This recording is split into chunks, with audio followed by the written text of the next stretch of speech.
예, 지금이 밤 9시 33분입니다. 오늘 하루 대한민국의 마지막 정치 토크입니다. 이 토크 막차 타실 분들 지금부터 이거 보시면 됩니다.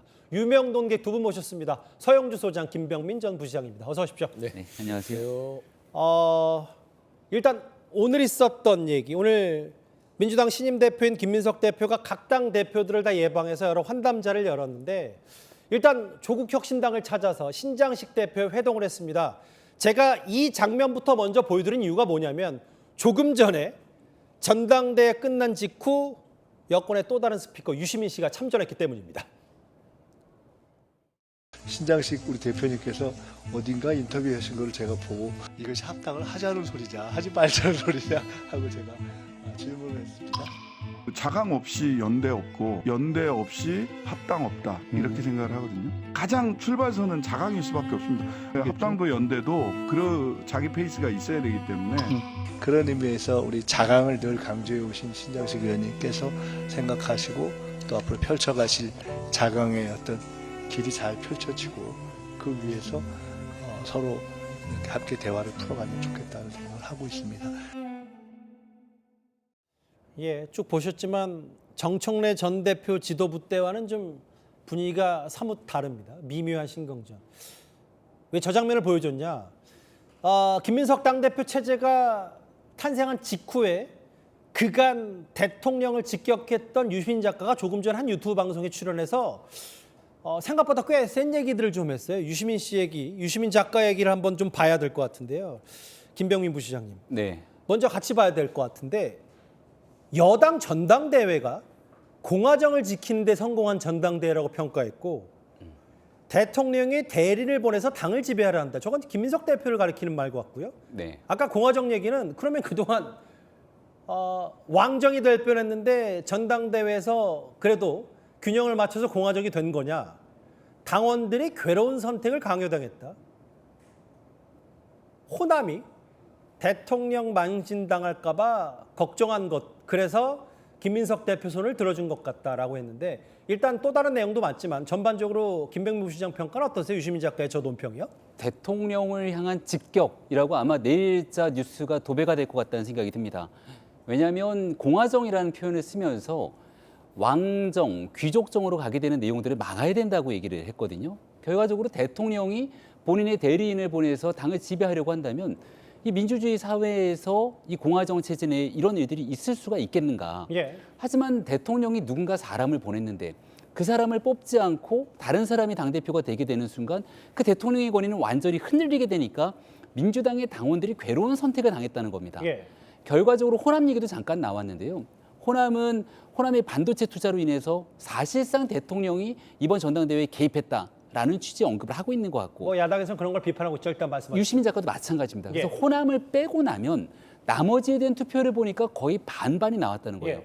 그러니까 결국은 공화정을 지키기 위한 민주당원 혹은 민주당을 지지하는 사람들의 집단지성이 작동했다라고 얘기를 하는 겁니다. 예. 이걸 거꾸로 되짚어서 설명해 보면 대통령은 공화정을 지키려는 사람이 아니라 자신의 대리인을 보내서 왕정, 귀족정을 하려는 사람으로 규정이 된 겁니다. 예. 그리고 그거를 아주 놀라운 민주당을 지키기 위한 시민 정신으로 민주당 최고위원 3명을 이걸 견제할 수 있는 7,000개 사람들이 집어넣었다는 거죠. 그 유시민 작가 표현은 공화정이 그래도 이제 예. 됐다 뭐 이 표현을 쓰는 거잖아요. 유시민 작가 주장은. 그래서 결국 짧게 정리하면 대통령은 공화정을 파괴하려고 했던 사람으로 규정질 수 있지만 그걸 시민들이 민주당을 지지하는 사람들이 바로잡았다라고 결론을 내거나 파장이 클 것 같습니다. 그러니까 김병민 부시장 생각은 그러니까 유시민 작가 진영은 다르더라도 저 비판이 나름 설득력이 있다고 보시는 거네요.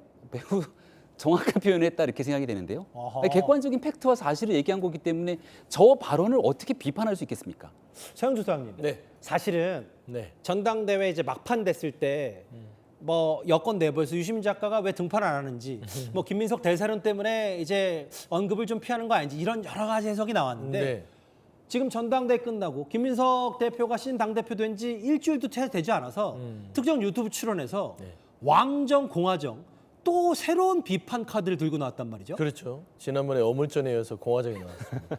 근데 사실 유시민 작가가 참 고약하게 정치를 하시는 게 뭐 이걸 정치 영역이라고 봐야 될지 모르겠으나 이게 전당대회 끝나고 당이 봉합되고 통합하려고 지금 노력을 하고 있는 와중인데 그러게요. 여기에다 봉합 안 돼라고 여기에다 참으로 끼얹는 격이잖아요. 사실 대통령은 왕정, 본인은 공화정, 김민석 대표는 왕정의 대리인, 대리인. 정청래 의원은 아쉽게 떨어졌지만 공화정을 지키는 투사. 이런 규정을 한단 말입니다. 선악이 확 나눠져 있어요. 그래서 또 확실히. 선악으로 들어온단 말이에요. 굉장히 고약한데 저는 사실 유시민 작가 위험수위를 넘었다고 보는 것들이 윤석열 정부보다 이재명 정부를 더 싫어하는구나. 전 그런 생각이 들어요. 저 본인의 이제 이 정부에 대한 스탠스를 제가 크게 나눠줄게요. 문재인 정부 때는 뭐라 했냐? 어용지 식인이 되겠다 얘기했어요. 문재인 정부에 따지고 보면은 친화적으로 하겠다는 것이고 윤석열 정부 때는요 포기를 하겠다고는 했으나 윤석열 이분이 대통령이 돼도 나라 안 망해요. 걱정하지 마세요. 이랬어요. 근데 이재명 정부에 대해서 뭐라고 합니까? 이건 왕정으로 가는 길이다.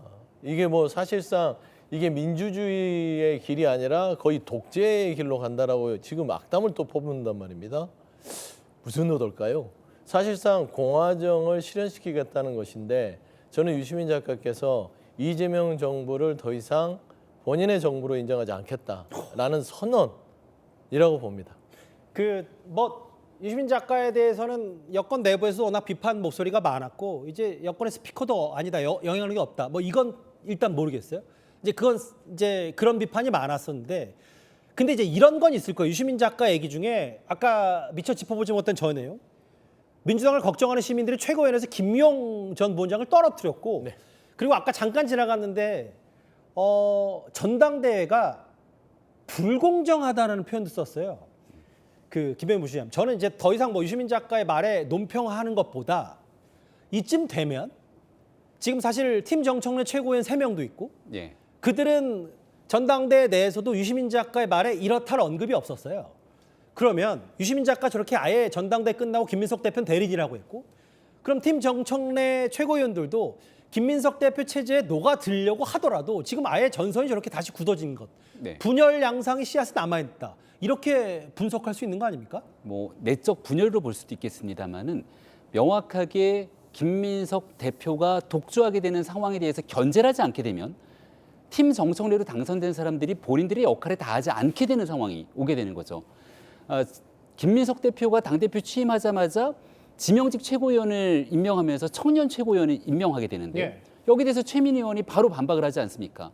일각에서는 시작하는 단계부터 문제를 삼는다 얘기할지 모르겠습니다만은 젊은 청년들에게 기회를 주겠다고 얘기를 했는데 그거를 결국은 대표 마음대로 끌고 가게 되니까 거기에 대한 목소리를 안 낼 수가 없는 상황이 오게 된 것이라 보고요. 김용 후보에 대한 얘기를 하게 된 건 이건 객관적인 팩트입니다. 이재명 대통령과 가장 가까웠던 사람, 예. 그리고 사법적인 문제로 재판을 받고 있는 사람인데 예. 이 사법적인 문제로 재판을 받고 있는 사람을 집권당의 최고위원을 만들어야 된다고 힘과 권력을 가진 사람들이 힘을 모은 거죠. 근데 여론조사를 통한 투표를 통해서 이 사람이 떨어진 거예요. 예. 그럼 이게 민주적 질서를 바로잡기 위한 시민들의 노력이 있었다 이렇게 평가하는 것에 대해서 그리고 이 사람을 최고위원으로 당선시키기 위해서 노력했던 권력자들의 경우에는 알겠습니다. 유시민 작가의 말을 어떻게 부인할 수 있겠습니까? 아무리 봐도 김병민 부시장 유시민 작가 편인 것 같아요. 메시지에선. 서영 소장님 질문 하나만 더 드릴게요. 근데 이게 전당대 아직 안 끝난 분위기가 갑자기 딱 불거진 것 같아서 그러면 저렇게 불공정 경선이다. 그리고 왕정을 만들려 했지만 공회정으로 균형을 맞췄다 뿐만 아니라 아까 잠깐 봤잖아요 영상. 조국 혁신당의 합당권에 대해서도 유시민 작가가 또 첨전하면 김민석 대표 또 비판할 것 같고 만약에 또 공소 취소 모임이란 게 생기면 또 비판할 것 같고 네. 이거 총선까지 앞두고 꽤 혼란스러운 거 아닙니까? 그거는 앞으로도? 이제 유시민 작가가 선택한 길이니까 그의 주장에 대해서는 주장대로 인정을 하지만 민주당을 지키기 위해 시민들이 김용을 떨어뜨렸다. 그러면 민주당을 지키기 위해 당원들은 정청래를 떨어뜨렸다. 그러면 당신과 민심에 있어서 저는 정청래 대표가 했던 당심이 우선인지 민심 우선인지 이 부분에 대해서도 이제 극명하게 혼란에 빠질 것 같고요. 예. 그리고 민주당을 지키기 위해 시민들이 떨어뜨리는 말은 국민 여론조사 얘기를 하는 것 같아요. 김어준 씨도요. 국민 여론조사가 이상하게 좀 튀었어요. 예. 이성윤 최고가 1등을 하면서 그걸 집단지성이라고 규정을 합니다.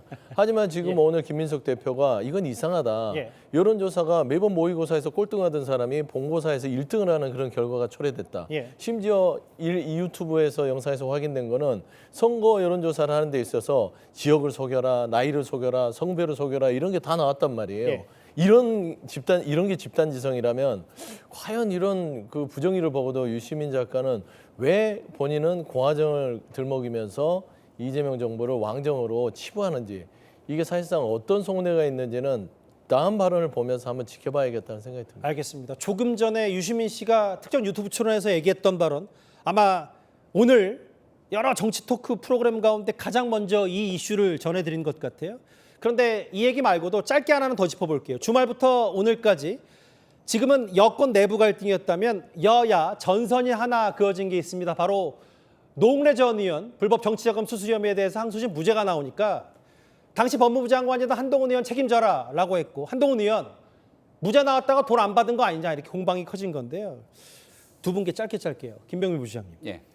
그러니까 한동훈 의원 얘기는 무죄 나왔다고 결백하다고 주장하지 말라, 뭐 이런 거잖아요. 네, 맞습니다. 왜냐하면 위법 수지 증거에 대한 내용들 때문에 결국 무죄가 나온 것일 뿐 예. 녹취록 그 당시 보도됐던 거 다 보지 않았느냐. 그리고 왜 나한테만 뭐라 그래? 2024년도 총선 공천에서 이 문제를 딱 집어갖고 공천 주지 않은 건 이재명 대통령 당시 당대표 아니냐. 근데 지금 와서 상황이 바뀐 일들에 대한 내용들을 꼬집을 수밖에 없는 형국들이 펼쳐지는 것 같습니다. 서영수 의원님. 네네. 한동훈은 아예 뭐 무죄 여부 상관없이 노웅래 의원 돈봉투 부스럭저 녹음 파일 틀자고 하고 있거든요. 네네. 저 사실 녹음 파일 틀자는 자체는 법원조차도 증거 능력으로 인정 못하는 그런 녹음 파일을 한동훈 의원이 어떤 근거로 하는지 모르겠어요. 홍준표 전 대구시장의 말을 빌리자면 무식한 소리 한다. 본인도 검찰에 오랫동안 몸을 담았고 법무부 장관을 했으면서 예. 사실상 사법부가 유죄를 인정할 만한 증거가 없다고 해서 판단한 사법의 질서를 예. 본인이 국회의원이라고 해서 이런 식으로 뭐 틀어뜨리는 게 온당한지, 그리고 이건 전형적으로 이중잣대입니다. 예. 본인의 어떤 수사에 있어서 그때 휴대폰을 비번도 공개하지 않고 증거가 부족하다고 해서 무죄가 나왔을 때는 그거는 옳습니까? 한번 휴대폰 비번 풀어서 공개를 그건 또 해보시죠. 그거고 이건 이거죠. 그러니까 똑같은 거예요. 본인한테는 방어권, 예. 상대한테는 형식 논리를 따져서 하는 것들은 철저히 이중잣대라서 본인 법무장관 때 잘못했던 부분이 있으면 좀 알겠습니다. 유감 표명을 하고 나서 문제를 따지는 것들이 순서가 아닌가 싶습니다. 유시민 작가의 새로운 폭탄 발언 중심으로 정치 토크 두 분과 함께 살펴봤습니다.